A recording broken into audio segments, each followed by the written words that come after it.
Quelle est la nature profonde de la réalité? C'est une question à laquelle personne n'a de réponse, mais je pense qu'on peut l'aborder comme un tour de magie. Quand on assiste à un tour de magie, en général, il se passe quelque chose qui contrarie notre modèle de la réalité, c'est-à-dire la façon dont on pense que la réalité fonctionne.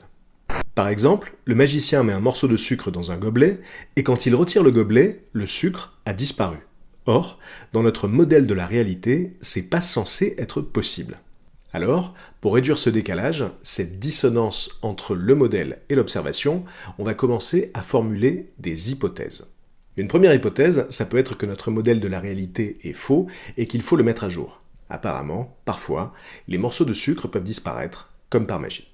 Une autre hypothèse, ce serait par exemple d'imaginer qu'il y a une information qu'on ignore, un mécanisme caché qui nous échappe et qui nous donne l'illusion que le sucre s'est dématérialisé. Bon, là on parle d'un tour de magie, donc on va privilégier la deuxième hypothèse. Mais parfois, il y a des phénomènes qui remettent vraiment en question notre modèle de la réalité. Par exemple, l'expansion de l'univers. Le fait que depuis le Big Bang, l'univers s'étend à toute vitesse. Pendant longtemps, le modèle dominant en cosmologie, c'était que cette expansion devait ralentir sous l'effet de la gravité, puisque la gravité attire tout. Mais en 1998, ce modèle a été bouleversé. En observant des supernovas, des astronomes ont découvert qu'au lieu de ralentir, contre toute attente, l'expansion accélérait. Et ça, c'était un peu comme assister à un immense tour de magie, parce que d'après nos connaissances, c'était pas censé être possible. Alors, on a fait des hypothèses.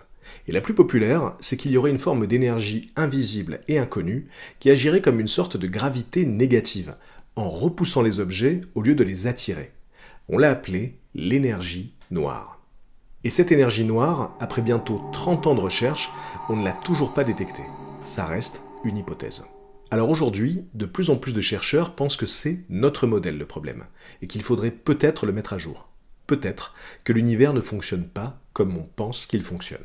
La grande différence avec un tour de magie, c'est que dans un tour, on sait qu'il y a au moins une personne qui connaît la réponse, le magicien. Et s'il est sympa, peut-être qu'il vous la donnera. Mais face au grand tour de magie cosmique, nous sommes tous spectateurs.